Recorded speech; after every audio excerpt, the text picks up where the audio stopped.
Hello and welcome, ladies and gentlemen. This is Nagasa from Sanyi Academy. Today I'm going to just teach logic and critical thinking, which is the final part of last session.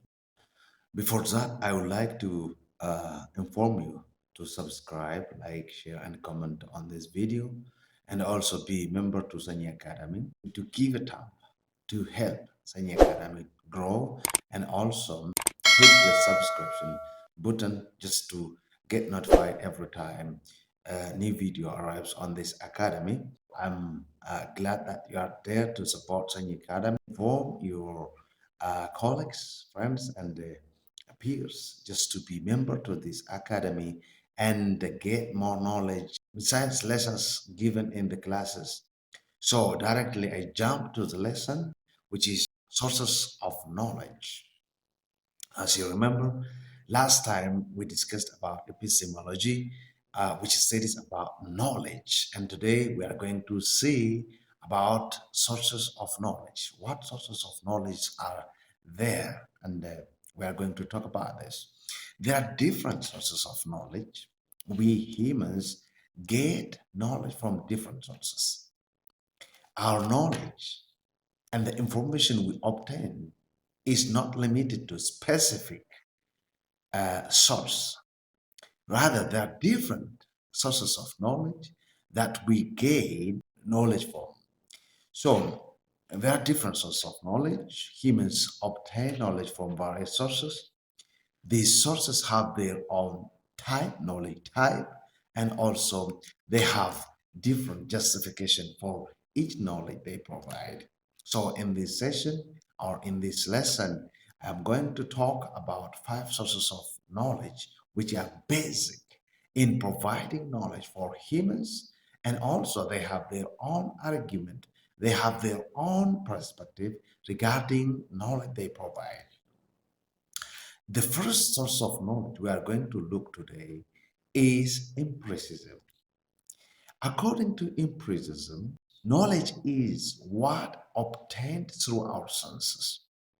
Humans have five senses to obtain information from their environment through their sight, through their touch, taste, through their hearing, and also smelling.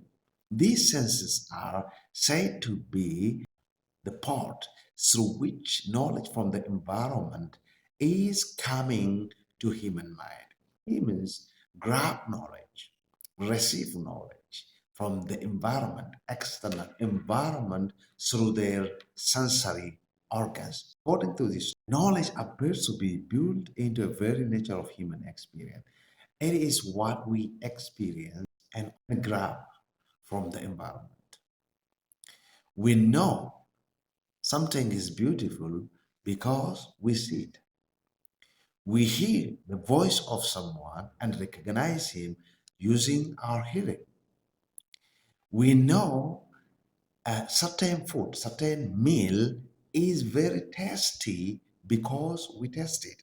We know a flower is very fragrant because we smell it.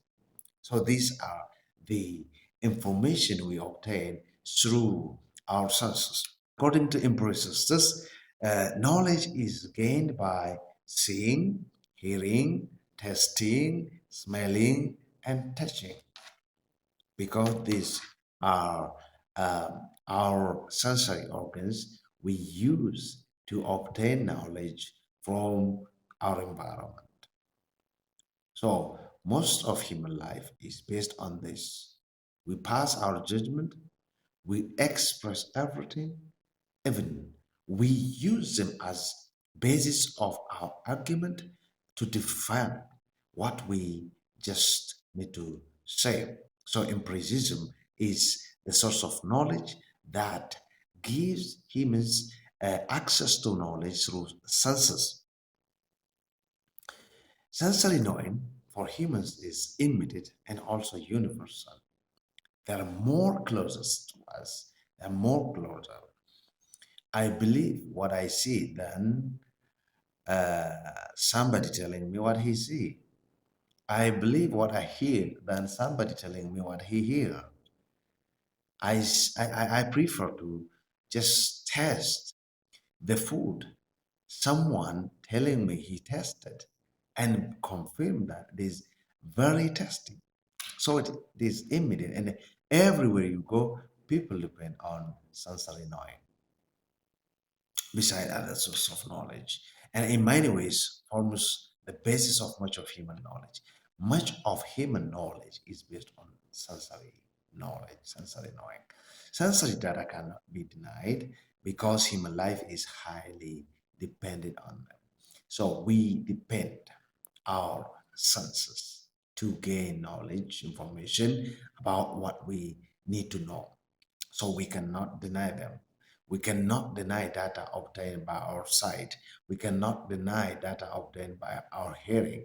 We cannot deny data obtained by our smelling. And also, we cannot deny data that we gain through touching. So they are very important to human life. But there is a tendency that data obtained through senses appears to be both incomplete and undependable.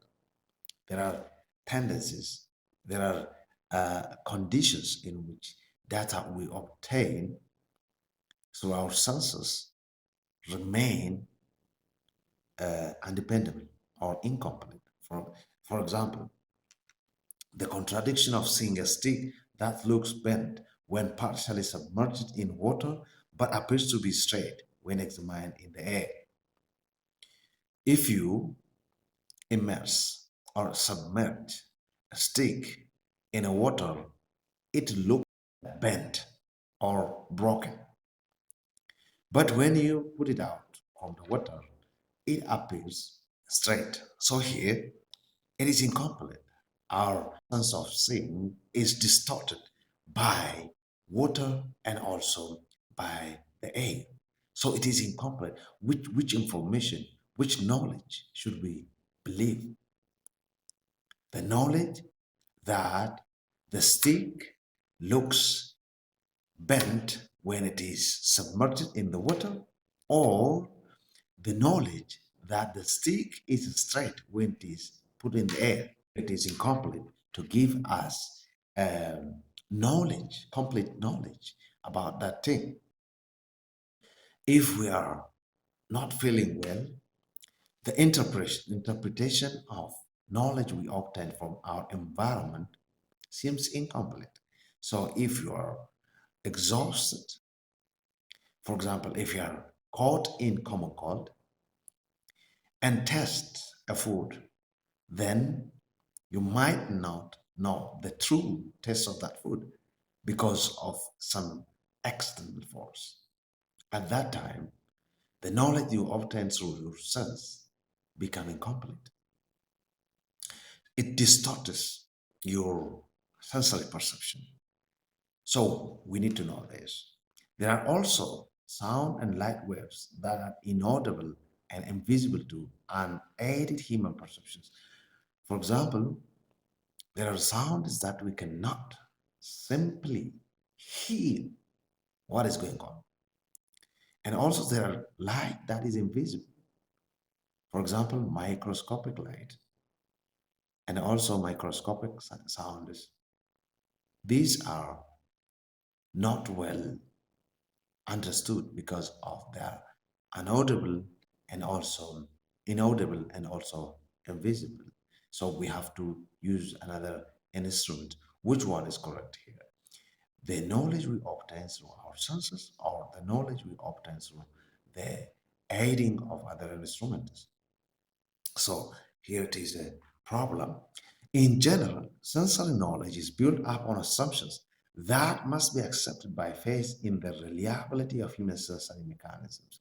Most of our knowledge that we get through sensory perceptions are accepted by faith. We believe that thing is true, although we don't have sufficient evidence to prove it. So it is advantage. The advantage of sensory perceptions, empiricism, is that many sensory experiences and experiments are open to post replication and public examination. We can imitate, we can reproduce, we can double them, or we can reproduce them, we can redistribute them. So they are replicated, and also they are open to public examination. People can examine these sensory perceptions. So sensory informations are basic, but they are incomplete. The second source of knowledge is reason. Reason is the ability to produce evidences, proof evidences in our mind, or is the ability of human mind to provide interpretation of the factors and realities found in the environment. The view that reasoning, thought, or logic is the central factor in knowledge is known as rationalism. Rationalism claims that these senses alone cannot provide universal, valid judgment that are consistent with one another. So they are critics of senses, or they are critic of empiricism. They say information, knowledge we obtain through and sensory perceptions are not complete.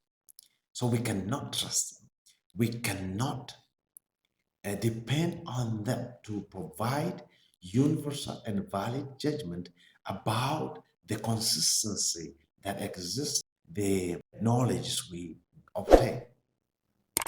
From this perspective, the sensation and experience humans obtain through the sense are raw material. So, information, knowledge that is obtained through our senses are concept to be input according to rationalists. They are not knowledge, but they are input just to produce interpretations, analysis, to reach on conclusion that is meaningful to construct a body of knowledge. These sensations must be organized by the mind into a meaningful system before they become knowledge. They say information that is obtained through our sensory organs, even not interpreted. Knowledge requires interpretation. According to rationalists, we can take information we obtain through our senses as an input, not as a product. They say we have to interpret by our mind. We have to give meaning. And this meaningful interpretation help us to produce knowledge.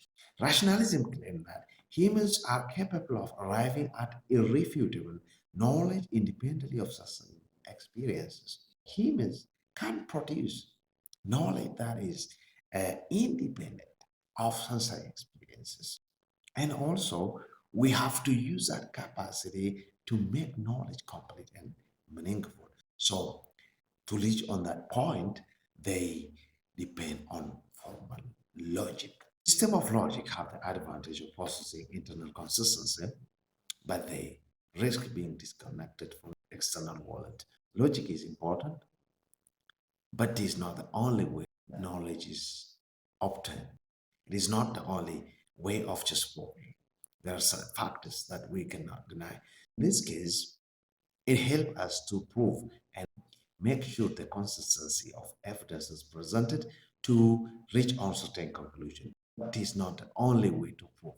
Knowledge is not only what we reach on by reason and thought and interpretations. There are those things that we also depend to just develop a body of knowledge. Here, if we completely depend on logic, then we are detaching or we are being disconnected from the external world. We have to also depend on some realities which are verifiable to reach on conclusion that we are looking for. System of thought based on logic are only as valid as the premises upon which they are built is valid.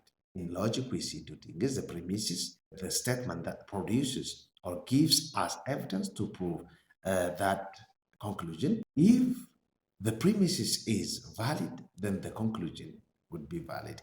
But if the premises is not valid, then the conclusion we are going to have about that thing is invalid. We can be detached from the reality. But We cannot say logic is not important. It's very significant, but we cannot prove that logic is the only source of knowledge because it can also disconnect us from the reality external to human mind. The third one is intuition. Intuition is a direct apprehension of knowledge that is not derived from consciousness, conscious reasoning, and immediate sense of perception. It doesn't involve our senses. It does not also involve reasoning. Intuition is the immediate pop up of impulses in our mind that we say it is true because we don't have any means to prove it. It's always expressed as immediate feeling of certainty. Just immediately you start to feeling something is certain, something is true, something is right. But you don't have this valid reason, you don't have evidence from your senses. So it occurs beneath the threshold of consciousness and it often expressed experience it as a sudden flash of insight. When we have knowledge through intuition, it means that we have knowledge of something without being consciously aware of where the knowledge by itself came from. So you simply start to uh, experience and believe that knowledge is true, but you don't have sufficient evidence to prove it. For example, you have probably heard people say things like, I don't know, it is just a gut feeling, or I don't know, it just came to me and I know it is true. You start to know, say, I had something is just telling me that it is true, but you don't have where that thing came from. Most of the time, this kind of thing is experienced by people who have sudden pop up of feeling. Say, I feel something is telling me inside of me something will happen. They tell you this thing. So intuition has been claimed under varying circumstances as source of both religious and secular knowledge. People used this intuition to prove that they had some message, some knowledge, some insight about what they are talking about, what they are doing. Some scientific discoveries, and many more things will happen due to this intuition because it's a sudden pop out of knowledge and insight that help people to come across some knowledge. The weakness of all the danger of intuition is that it does not appear to be safe method of obtaining knowledge when used alone. We cannot use this intuition independently.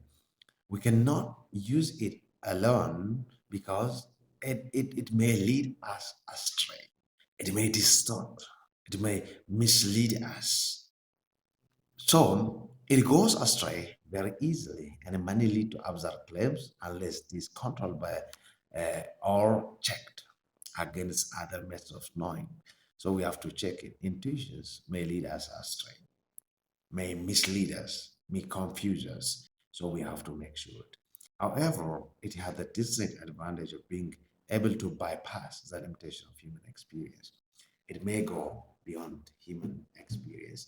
It may go beyond our limitation. When we start to feel something is real and believe that to accept it, then we are going or bypassing our human limitation. So this can help us to grasp knowledge, but we have to make sure that intuition alone cannot give us sufficient evidence to prove that we are having appropriate knowledge.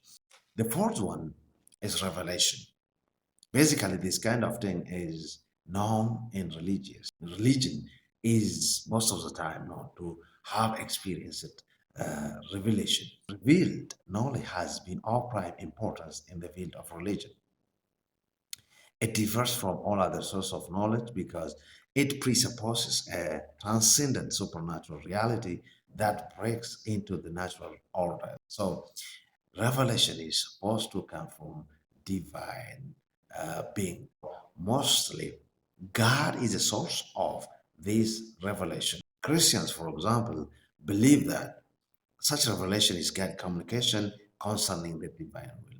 When you start to experience revelation, it is believed that God is directly communicating with that person about his will.